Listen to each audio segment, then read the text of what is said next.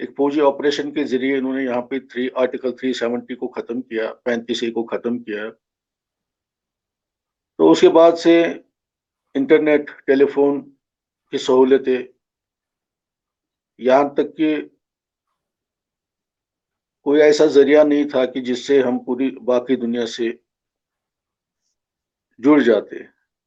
کشمیریوں کو پوری دنیا سے کاٹ دیا گیا. تو اب یہ سلسلہ اس کے بعد پھر NIA کے ریڈز، NIA کی گرفتاریاں، نوجوانوں کو حراست میں لینا، وہاں ہندوستان کے مختلف جیلوں میں بھیجنا، قائدین کو تہاڑ جیل کی تنگ تاریخ سیلوں میں عذاب اور عطاب کا شکار بنانا. یہاں تک کہ جو ان کے اپنے یہاں پہ لوگ تھے، جو یہاں پہ ہندوستان کی سالمیت کے لیے ان کی جنگ لڑ رہے تھے، ان تک کو نہیں بخشا گیا، جس میں انہوں نے 3 ایکس چیف منسٹر کو گرفتار کیا. تو یہ سلسلہ اس قدر چلتا رہا کہ ابھی تک وہ تھم نہیں رہا ہے. البتہ یہ انٹرنیٹ وغیرہ انہوں نے تو بحال کیا تھا 2G کے طور پہ، جو بالکل اس وقت کے زمانے میں جہاں پوری دنیا انٹرنیٹ پہ سمٹ گئی ہو، ہر چیز آپ انٹرنیٹ سے کر رہے ہیں، اور ساتھ میں کووڈ بھی آیا 2020 میں، تو کالجز وغیرہ، سکولز وغیرہ بند ہو گئے. تو یہ ایک ذریعہ تھا کہ ہم انٹرنیٹ کے ذریعے بچوں کی جو پڑھائی ہے وہ اپنی کلاسز دے سکے، اپنی پڑھائی کو جاری رکھ سکے. مگر چونکہ یہ مواقع بھی یہاں پہ ہمارے نوجوان جو ہمارے اسٹوڈنٹس ہیں ان سے چھینا گیا، کیونکہ 2G پہ وہ چیزیں میسر نہیں تھی، ان چیزوں کو آگے نہیں لے جا سکتے تھے. تو لوگ ابھی اب باہر تو 6 فروری کی بات ہے کہ انہوں نے 4G ریسٹور کیا ہے. باقی حالات ویسے کے ویسے ہیں، ابھی پہ ایسی کوئی خاص چیز ہمیں آن گراؤنڈ نظر نہیں آ رہی ہے، جبکہ ہم بھی توقع کرتے ہیں کہ دنیا میں ابھی حالات بدلنے جا رہے ہیں. امریکہ میں خاص طور سے نئی رجیم آئی ہے. میں یہ پوچھنا چاہ رہا تھا کہ اس وقت لوگوں کو باہر آنا جانا، اسمبلی کرنا، دنیا کے بارے میں 5 اگست 2019 کے بعد کافی کام کیا ہے، جس میں یورپین یونین نے ریزولوشنز بھی پاس کی، یونائٹڈ نیشن نے ریزولوشنز بھی پاس کی کشمیر میں جو زیادتیاں ہو رہی ہیں ان کے حوالے سے. مگر ابھی تک ہمیں ان چیزوں کا اثر کوئی زمین پہ نظر نہیں آ رہا ہے، جبکہ ہم توقع رکھتے ہیں کہ انشاءاللہ تعالی رحمان آنے والے وقت میں جو زیادتی جو اس وقت کلیم ڈاؤن چل رہا ہے، جو لوگوں کو بات کرنے کی اجازت نہیں ہے، جو کوئی یہاں پہ کوئی بات کرتا ہے، ہیومن رائٹس کے حوالے سے بھی اگر کوئی بات کرتا ہے، یا اپنے کاز کے حوالے سے کشمیر کی جو جدوجہد ہے اس کے حوالے سے بات کرتا ہے، تو انہیں دوسرے دن گرفتار کیا جاتا ہے، انہیں مختلف حربوں سے دمکایا جاتا ہے، دبایا جاتا ہے. NIA کے ریڈز کیے جاتے ہیں، ED کے ریڈز کیے جاتے ہیں، CBI باقی ایجنسیز کو ان کے پیچھے لگایا جاتا ہے. تو اس ضمن میں ابھی حالات ایسے بدلے نہیں ہیں. بس ایک چھوٹی سی پتہ نہیں اس میں بھی کن ممالک کا رول رہا ہے، کن لوگوں کا رول رہا ہے کہ 4G انہوں نے ابھی ریسٹور کیا ہے، جبکہ یہ دنیا میں ابھی 5G 6G کے پیچھے پیچھے لوگ دنیا بھاگ رہی ہے. ابھی تک ہمارے لیے یہ ایک بہت بڑی اچیومنٹ کے طور پر جیسے پتہ نہیں کیا کر دیا ہے گورنمنٹ آف انڈیا نے، یہ 4G ریسٹور کر کے. تو یہ اس سے اندازہ لگا سکتے ہیں کہ کس طرح سے ہم یہاں پہ محروم رکھے گئے ہیں، جو ہماری بنیادی سہولتیں ہیں، جو ہماری بنیادی حقوق ہیں، ان سے کس قدر ہمیں محروم رکھا گیا ہے. یہ بتائیے کہ انڈیا تو پوری دنیا میں بڑا شور مچا رہا ہے کہ کشمیری سارے انڈیا کے ساتھ ہیں، ہم جو کچھ کر رہے ہیں ان کی ڈیولپمنٹ کے لیے، ان کی پروگریشن کے لیے کام کر رہے ہیں، اور وہ ہمارے ساتھ ہیں. جو بھی کشمیر کے بارے میں پروپیگنڈا کیا جا رہا ہے وہ بیس لیس ہے. تو آپ یہ بتائیے کہ اپیرنٹلی تو ہم یہ سمجھتے ہیں کہ وہاں پہ جو 1 ملین بوٹس جو لائے گئے کشمیر کے اندر، جو وہاں پہ لوگوں کو، کشمیریوں کو اوپن جیل میں بند کر دیا گیا پچھلے 1.25 سال سے، تو انہوں نے ایک موومنٹ ہے جو کشمیر کی فریڈم کی سٹرگل ہے، اس کو سبڈو کرنے کے لیے یہ ساری کوشش کی. آپ کا کیا خیال ہے، کیا وہ کشمیریوں کے جذبے کو یا فریڈم کی جو موومنٹ ہے اس کو سبڈو کرنے میں کامیاب ہوئے یا ہو سکتے؟ دیکھیے، جہاں تک